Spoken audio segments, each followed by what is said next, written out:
Hello everyone. So today we'll be doing model test section 3 and my name is Rafay Sohail. Now the first question is the sum of the positive divisor of 19. Now let's suppose we have a number 4.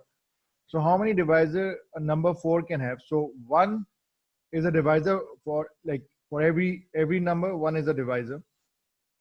Now for 4 we can have 1, we can have 2, and we can also have 4 as a divisor.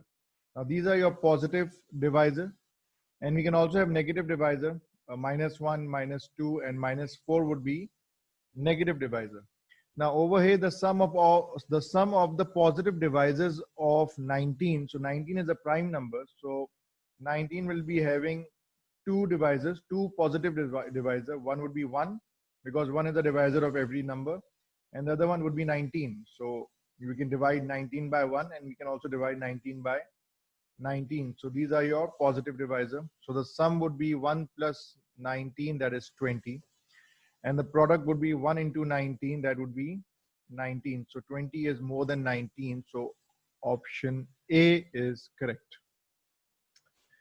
Now quantity A and quantity B. So we have these coordinates. So A would be a positive number and B would be a 0. Why? Because this is a coordinate. So this coordinate has 0 number as far as y-axis is concerned.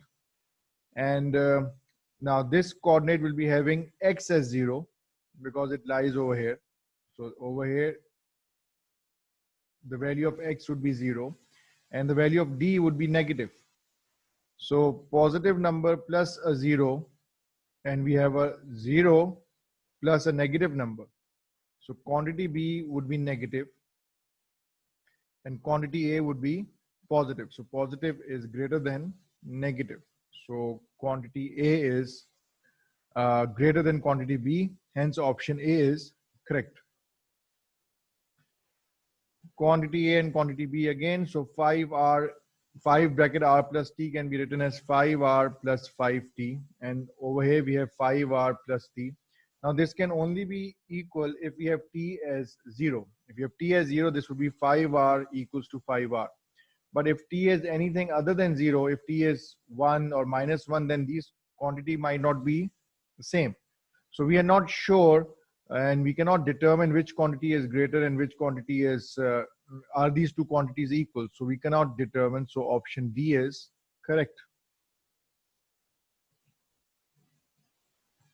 Now the average arithmetic mean of the positive multiples of 5. So one concept is that 0 is a multiple of every number, but 0 is neither positive or negative. So we cannot include 0 over here because we are only concerned with positive multiples.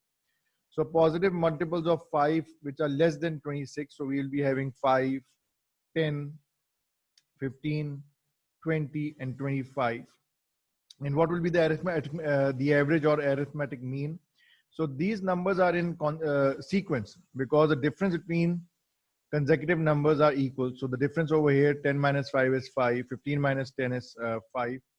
Now what will be the mean? So the quick way to come up with the mean is that how many numbers we have? 1, 2, 3, 4, 5. So n plus 1 divided by 2. This term would be the mean.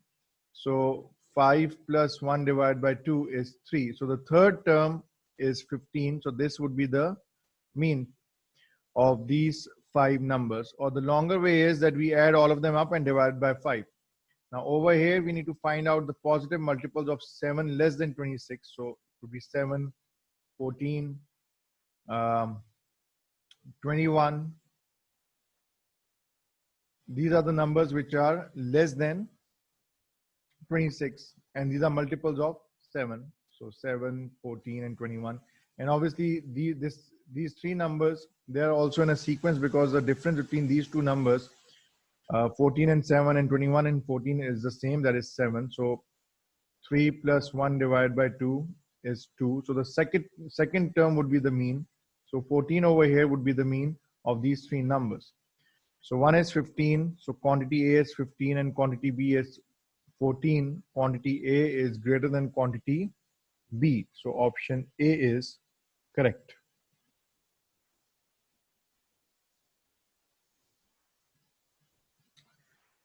Now C and D are positive. So 1 over C equals to 1 plus 1 over D. So for this to be equal, now this term needs to be smaller than 1 over C. So 1 over D needs to be smaller than 1 over C, because a smaller term, then we add 1 becomes 1 over C. So 1 over D is smaller. So how can we have 1 over D that is smaller than 1 over C? So D must be greater. So if we divide 1 by 5 and we divide 1 over 4, now this number would be smaller than 1 over 4. So D must be greater than C. So option B is correct.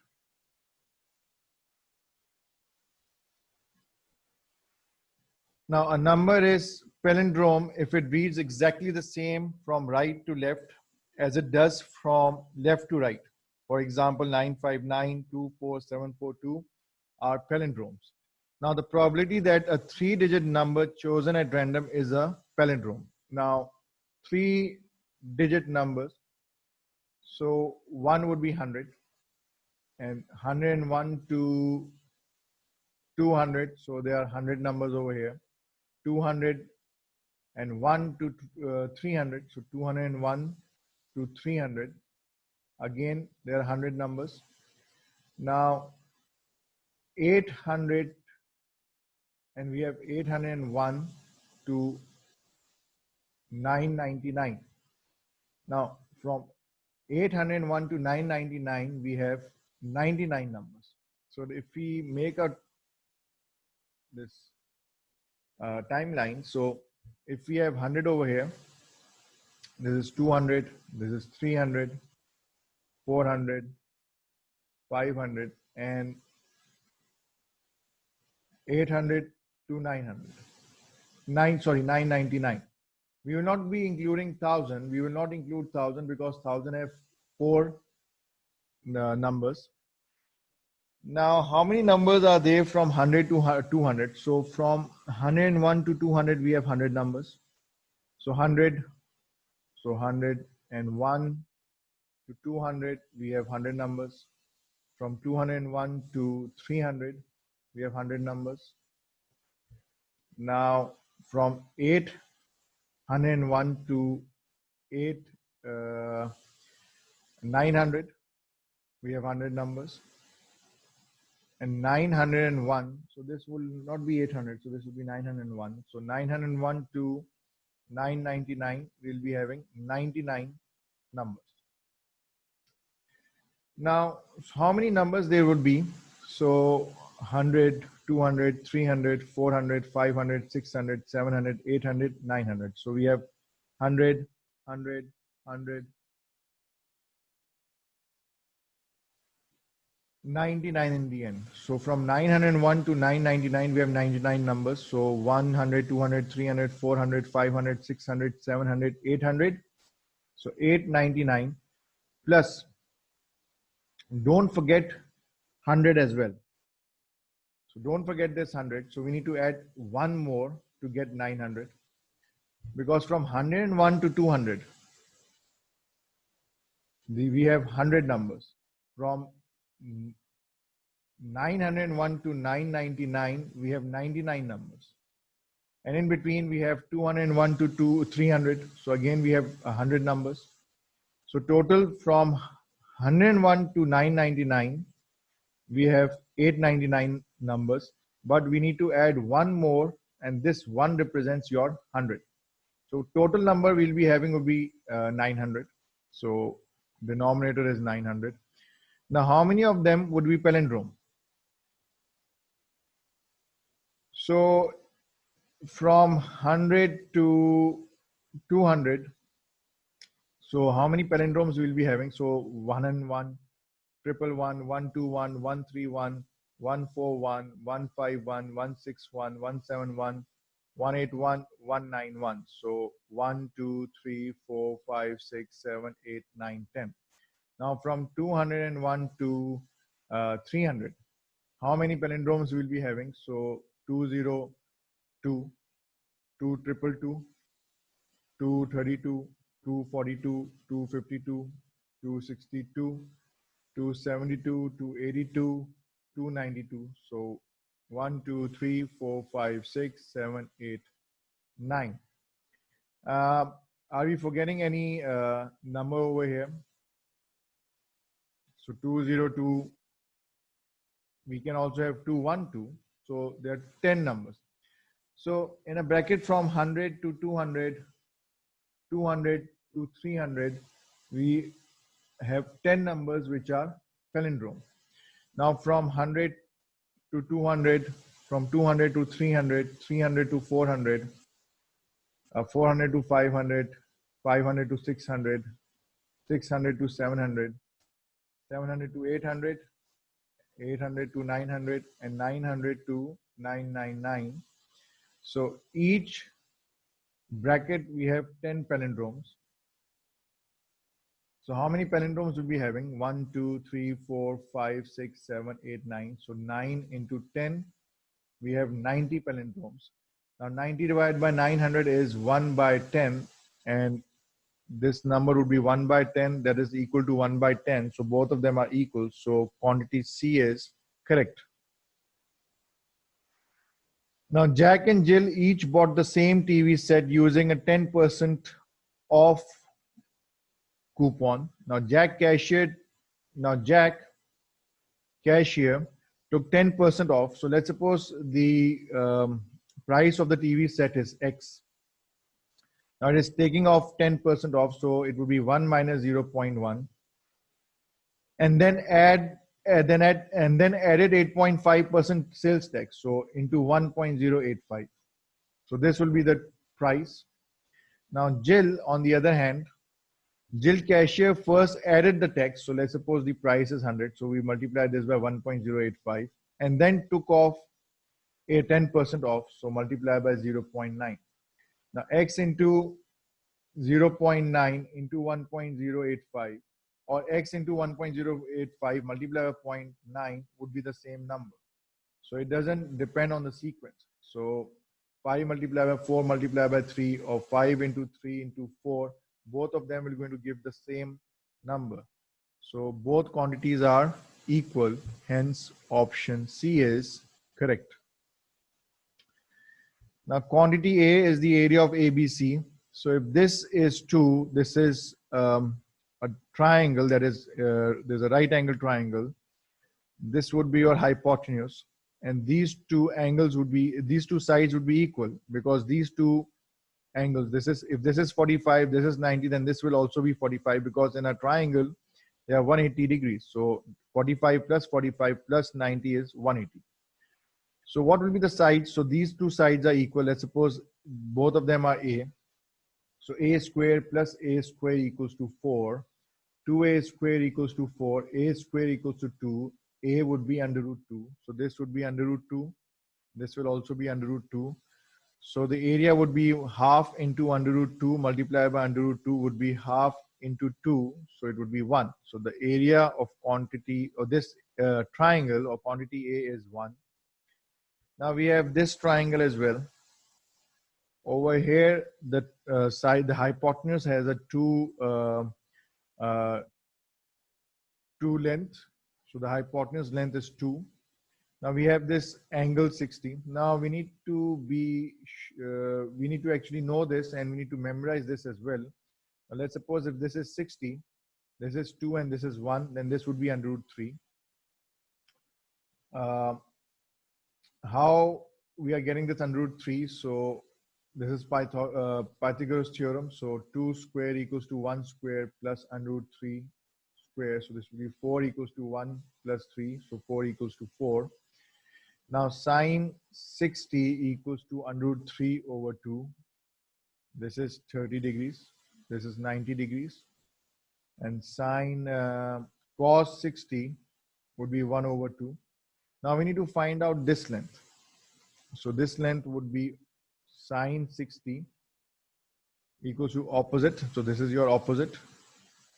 So opposite upon 2. So sine 60 is under root 3 over 2. So if you multiply this by 2, you're going to get the opposite. So sine 60 is under root 3 upon 2. This 2 will go over there. we will going to multiply this. So opposite would be under root 3. So this length is under root 3.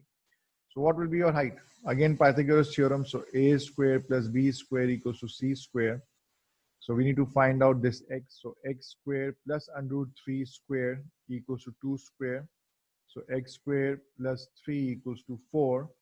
X equals to 4 minus x square equals to 4 minus 3. This x would square would be 1. So x is 1 as well. So this is 1. So what would be the area? So half into height is 1 into under root 3. So this would be under root 3 over 2. Now under root 3 over 2 is definitely less than 1 because under root 3 is 1.7. So 1.7 divided by 2 is something that is less than 1. And obviously, we can also think like this as well. So under root 3 is less than 2 also, because under root 4 is equal to 2. So under root 3 would be less than 2. So anything that is less than 2 divided by 2 will going to give a number that is less than 1. So quantity A is greater than quantity B, hence option A is correct.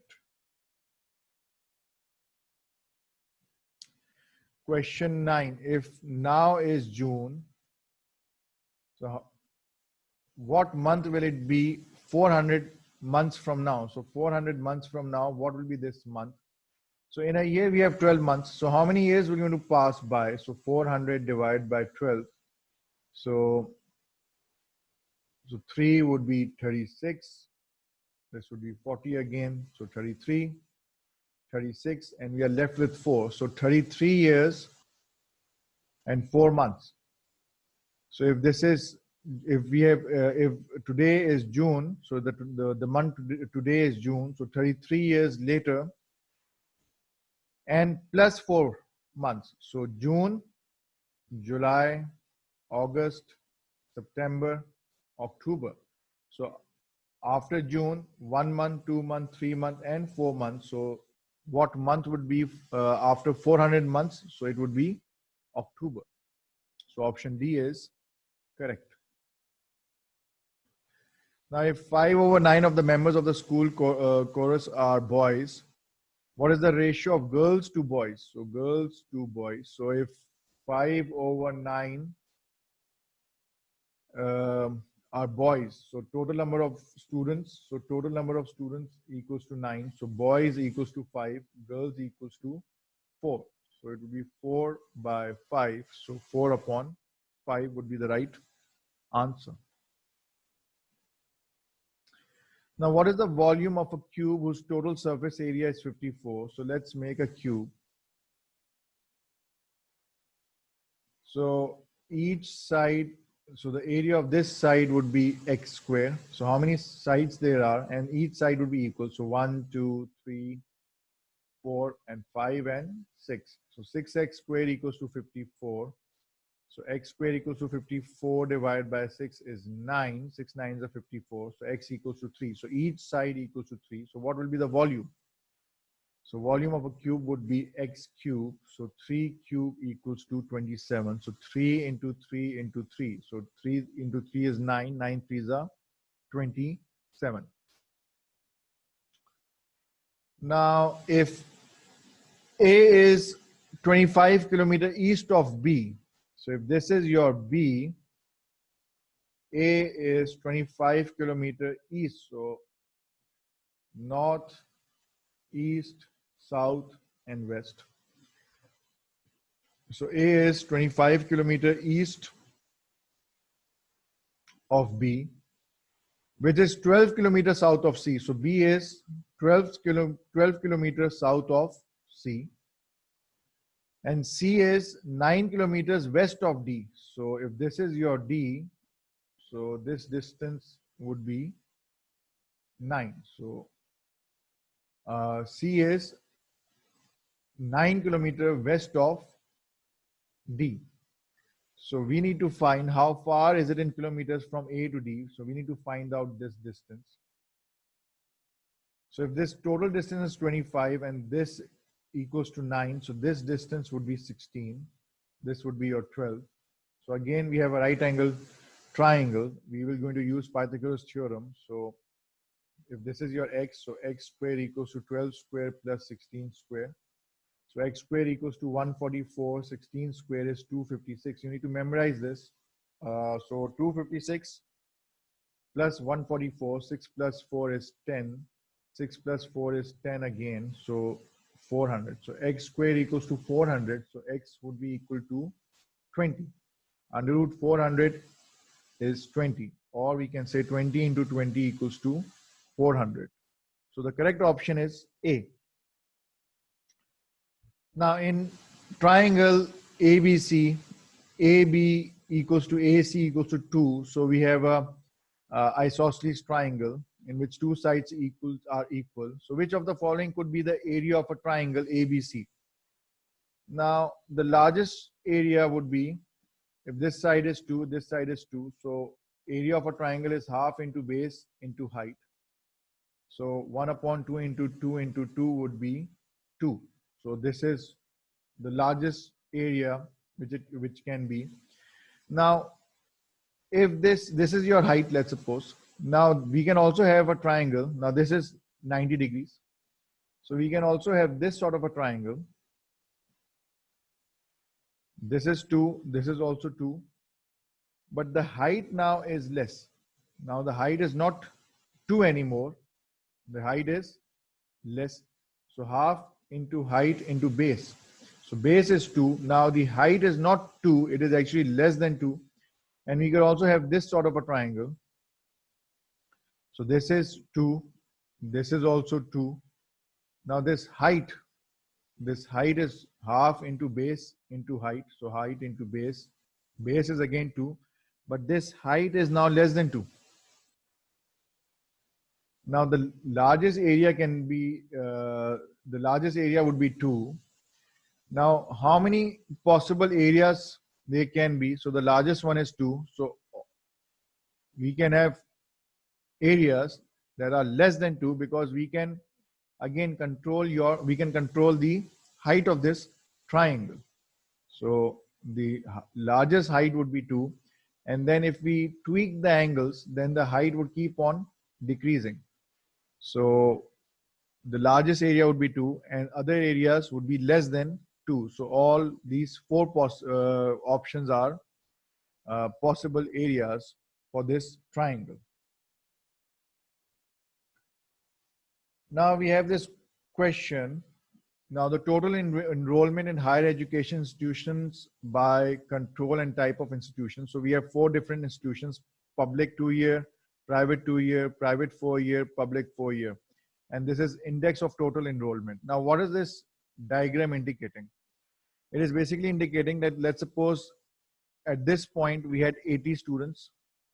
Now this goes up to 120. So from 1972 to 1995, there was approximately increase of 50% in the 50% student in this private 4-year institution. So this is your index,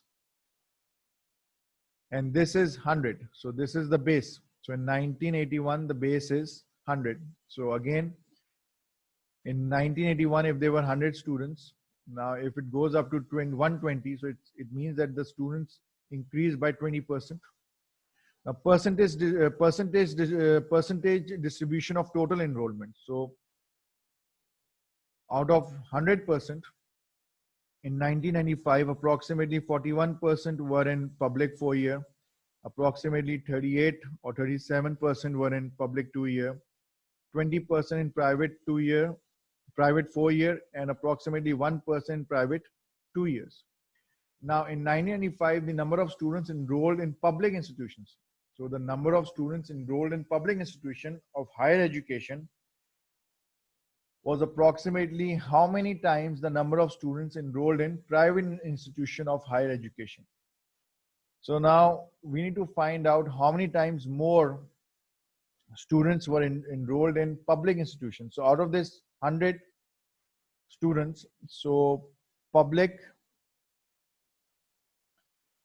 was 41% approximately, and public 2-year was approximately, let's suppose, 38%. So this is approximately 80%. or little less than 80%. So let's make it 40. This would be approximately 79%. Now, when we talk about private, so private is 21% approximately, and 1% more. So we have 22%. So public, we have 79%, private, we have 22%. So how many times more? So if we do it quickly, so it seems that it is 4 times more, but it is actually less than 4 times. It is actually less than 4 times. So we don't need to use we don't need to use our calculator. It cannot be 3, it cannot be 4. If it is 3, then it would be 66. Public would be 66%, but it is not. It is actually more than 66%. It is 79. It cannot be 4. If it is 4, then it would be 88%. Public would be 88%, but it is not 88%. It is 79%. So it is somewhere in between 3 and 4. So option D would be the correct answer. Now, question 15. If the total enrollment in institution of higher education in 1972 was 5 million. So in 1972, the total number of students were 5 million. Approximately how many students were enrolled in private 4-year institutions? So private 4-year institution, approximately 22% were in 1972. So 5 million, 22% is approximately 1.1 million. So 5 million into 0.2 is 1 million. And 0.02 into 5 million would be 100,000. So the total number of students in private 4-year equals to 1.1 million. Now, how many? So from 1972 to 1995, how many? What is the increase in percentage? So private 4 years. So this indicates your private 4 years. So in 1972, the index says it is 80, and this index goes up to approximately 120. So there's a 50% increase from 80 to 120. There's a 50% increase. So if there were 1.1 million in 1972. Into 1.5. So 1.1 into 1 is 1.1. 1.1 into 0.5, half of 1.1 would be 0.55. So 1.1 plus 0.55 would be 1.65 million. So the correct option is E. Now, based on the information in the two graphs, which of the following statements are true? Indicate all such statements. Now, the number of students enrolled in private 2-year institution was approximately the same in 1981 and 1987. So 2-year institution, private. So private 2-year institution, this is private 2-year institution. So this is 100. So 1981, the index is 100. So all the students are, this is your benchmark. And this from 1981 to 1987. So this is 1981, 82, 83, 84, 85, 86, 87. So again, it goes back to the benchmark of 100. So if there were 100 students in 1981 in the private 2-year institution, in 1987, they were also 100. So they remain the same. Perfect. So option A option A is correct. Now let's read the other two options. So the percentage of students enrolled in private 2-year institution was approximately the same in 1981 and 1987. So the percentage of students enrolled in private 2-year. So we are talking about percentage of students. So this is percentage of students private 2-year 1981. So this is 81 to 1987. So yes, we can say that it's approximately the same. So it's 1% approximately. Over here is also 1%. So option B is also correct. Now from 1972 to 1995, the percentage college students who were enrolled in 2-year. So 2-year institution rose by more than 25%. So 1972, so the 2-year would be this and this. This and this. So percentage of college students. So in 1972, so approximately it's 28% plus 1%, so 29%. 1995, 2-year students, how many percentage were there in 2-year institutions? So it's approximately, this is 38%, and this is again 1%. So it's 39%.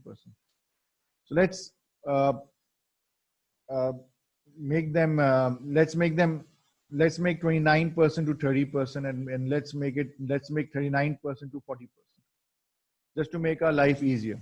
So what is the percentage increase from 30 to 40? It is approximately, it is 33%, 33.33%. So 40 divided by 30, or 4 by 3. So the increase is 1.333. So in percentage, the increase is 33.33%. So it rose more than 25%. Yes, indeed. So 33% is more than 25%. So option C is also correct. Question 17. Now, which of the following expresses the area of a circle in terms of C? It is its circumference. So circumference equals to 2 pi r. You can say r equals to C over 2 pi. The area equals to pi r square. That is pi r would be C square whole over 4 pi square. Pi and pi we're going to cancel out. So the answer would be C square over 4 pi. That is option A. Now question 18. If the length of two of sides of a triangle are 9 and 10, which of the following could be the length of the third side? Now, if we have two sides as 9 and 10, now the third side would be at least, or we can say it will be more than 1. So the difference, 9 and 10, the difference is 1. So it would be more than 1. And it will be less than, if we add both of them up, so it will be less than 19. So the concept is this. So if we have this length is 10, and this from here to here is 9. This is not a triangle. So because the area is 0 over here. Now if we start having the, if the angle is 0, so if we start having some angle, and this is 9, and this is 10, and then this is the third side. So the third side would be more than 1, and it would be less than 19. So it cannot be A because it needs to be more than 1, and it cannot be C because the length should be less than 19. So the only option that is available is B. So option B is correct. Now always remember that whenever we have this kind of a question, that we are given two lengths.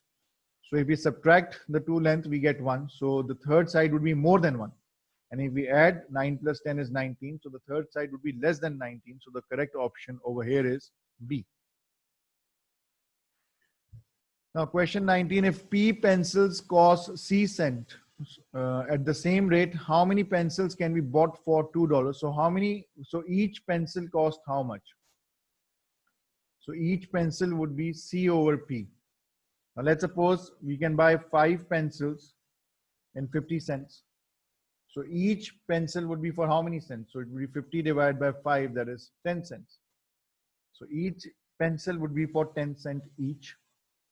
So we now know that each pencil equals to how many cents? That is C over P. Now we have D dollars. So D dollar means that we have D into 100. So this is the amount of cents we have. So this is the amount of total money we are having, and each pencil is for C over P. So this would indicate that how many pencils that we are able to buy. So D into 100, this divided by C over P can be written as D into 100 multiplied by P over C. So this would be dP 100 over C. So yeah, so option E is correct. dP into 100 over C. So option E is correct. Question 20. Because her test turned out to be more difficult than she intended it to be, a teacher decides to adjust the grade by deducting only half the number of points a student missed. For example, if a student missed 110 points, she receives a 95 instead of 90. So basically it means that if you would have scored 90, the new marks would be, so 100 minus 90 equals to 10.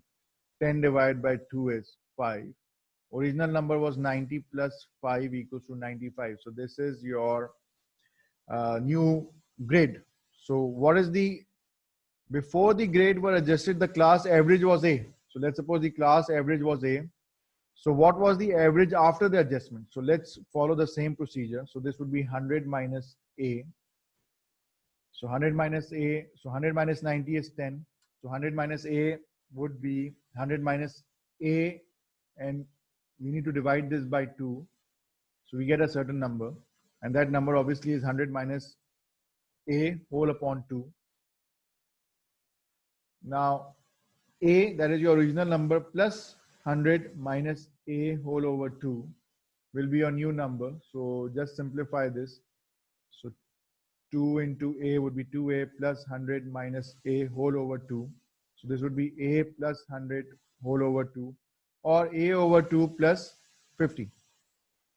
So option A is correct. Now again, in the end, you need to do a lot of practice, and I hope you get a perfect score. Thank you very much.